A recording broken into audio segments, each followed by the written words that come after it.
Eh bien, bonjour à tous et à toutes, c'est Monsieur Kazitra, j'espère que vous allez bien et on se retrouve sur Quelle carte son me conseilles-tu? Eh bien, évidemment, je vais visiter le site de Woodbrass qui propose des soldes qui peuvent être très intéressants. Premièrement, quand on veut s'acheter une carte son externe, il y a plusieurs facteurs à prendre en compte. La qualité du produit de fabrication, est-ce qu'elle propose du 48 volts selon le besoin qu'on a, que ce soit pour bien évidemment pour un condensateur qui a besoin d'être alimenté en 48 volts ou si vous avez ce qu'on appelle un FETED que vous branchez sur votre micro pour alimenter un peu plus le gain, qu'il faut bien évidemment obligatoirement du 48 volts. Il y a plusieurs facteurs à prendre en compte avant de se procéder à un achat sur une carte son. Une carte son pas trop chère, généralement, c'est que les matériaux dans la fabrication sont vraiment pas très quali et que ça peut tenir qu'une semaine ou même 3 jours. Voilà, c'est pour ça qu'il faut faire très attention, bien évidemment, à ce que vous achetez. Et surtout, si vous allez vous investir sur une carte son, il faut que ça tienne dans la durée, c'est-à-dire des années, pour être sûr que vous avez rentabilisé votre achat. C'est très important à prendre en compte. Donc là, je vous présente la Yamaha AG03 MK2 couleur blanche. Très intéressant. Côté, on a un port XLR, le moyen de pouvoir brancher une guitare, un piano MIDI, si je ne dis pas de bêtises. Vous avez le 48 volts pour pouvoir alimenter donc un micro qui a besoin d'alimentation fantôme. La possibilité de brancher des enceintes, brancher un casque. Et surtout, très intéressant, en dessous, vous pouvez gérer le monitor des enceintes et du casque. Voilà, je vous montre un peu en détail, streaming, voilà, ça dépend. Voilà, le switch, ça c'est très intéressant. Le combo, c'est-à-dire compresseur et équaliseur, que vous pouvez régler. Franchement, c'est très intéressant. La reverb et le bouton mute pour se mute au cas où. Pendant un stream.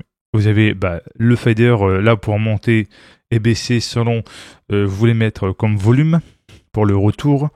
Très intéressant. Si je peux montrer, ici vous avez soit en USB ou soit alimenté sur une multiprise. Donc en USB c'est 2.0. Là c'est du 5 volts. Vous pouvez avoir bien évidemment Cubase qui est un excellent logiciel. Après là vous avez tout ce qui a besoin, reverb et tout votre preset. C'est une petite carte son comme ça, c'est minimaliste mais c'est franchement elle est quand même très belle, faut pas se mentir.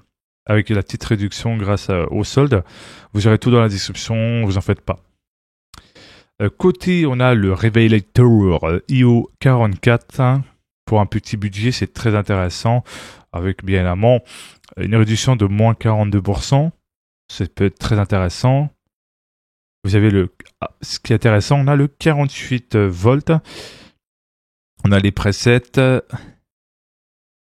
Bon, c'est une carte son minimaliste. Vous avez bien évidemment l'XLR qui se trouve ici. Le truc son et line qui se trouve bien évidemment pour pouvoir avoir un deuxième PC alimenté pour avoir le son. En gros, c'est voilà ce que ça donne. C'est une petite carte son. Bon, elle est timide, elle est pas si grande que ça, mais c'est sympa pour une personne qui a pas beaucoup de place. Et surtout, bon, très sympa. Côté, bon, vous connaissez Go XLR. Hein, pour ceux ou celles qui veulent avoir la Go XLR Mini, vous avez TCO Lucan donc Go XLR. Ici pour 158 €. Et je sais plus combien elle est sur Amazon. Mais voilà, je vous mets sur Woodbrass. Vous verrez les prix que vous sentez que ça vous convient selon la carte son que vous mettez en tête de vouloir vous investir dessus. Vous avez celle-ci, on connaît la plus classique, le micro port jack, donc le micro casque ici.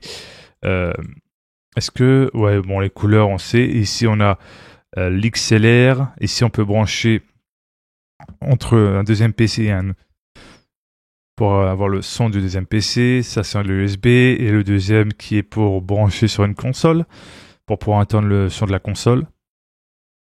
Voilà, voilà les amis. Et vous avez la plus classique qu'on connaît tous là, Focusrite Scarlett 8i6 G3. Si je ne dis pas de bêtises, elle a 2 ports XLR, elle a l'alimentation 48 volts, donc Phantom. Vous avez la possibilité de gérer le gain, le monitor. Vous pouvez brancher votre casque.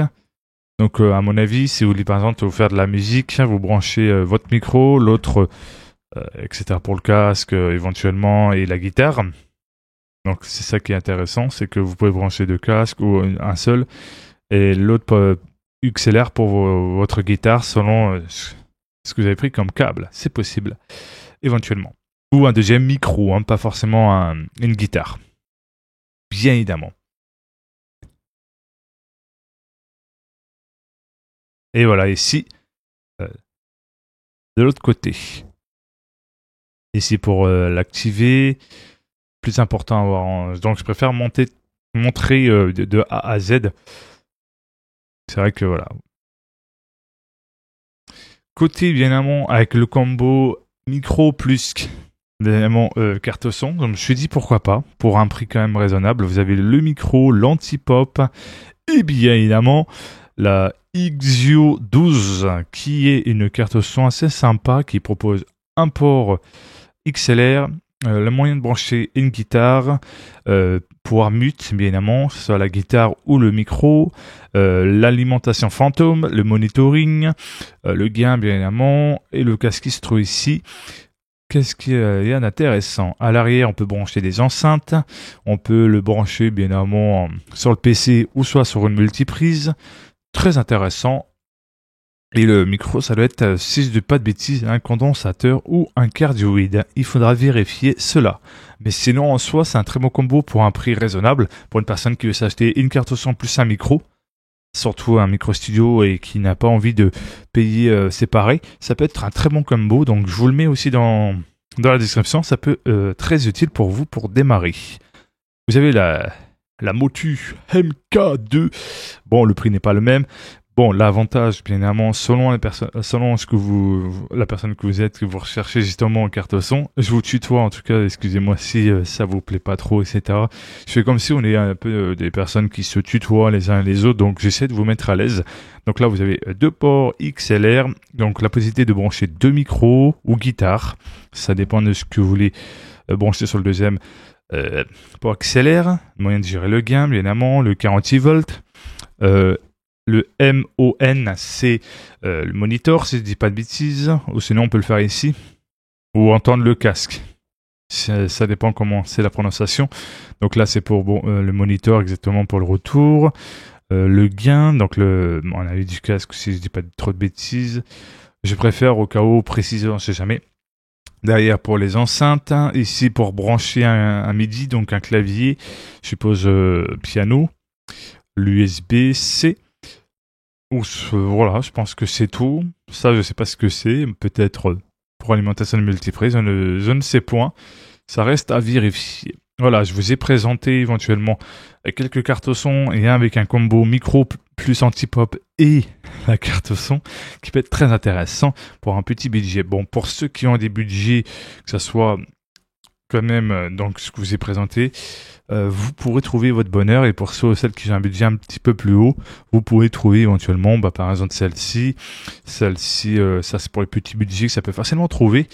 Focusrite, ça peut se faire. Et voilà, pour les petits budgets, je peux conseiller la Yamaha, celle-ci, TC Olicon ou Focusrite si vous pouvez, ou soit le combo parfait entre le micro et l'anti-pop et surtout la carte son. Tout simplement, ça peut être très intéressant. Plus le câble XLR et le trépied, vous vous en sortez quand même plutôt pas mal. Pour 195, si vous prenez un trépied totalement classique, qui coûte 20 balles. J'essaie de faire un calcul approximatif. Donc, voilà. La câble XLR. Donc, normalement, vous pourrez vous sortir si vous trouvez des bons prix pour tout simplement les trépieds. Et généralement, un câble XLR, je crois que c'est dans les 15 euros, je crois. 15-13 euros, généralement. Donc voilà. En tout cas, n'hésitez pas à vous abonner, de partager. très important. Donc, quand je dis, n'hésitez pas à vous abonner, de mettre un pouce bleu, très important pour soutenir la chaîne, d'activer la cloche pour être au courant des prochaines vidéos.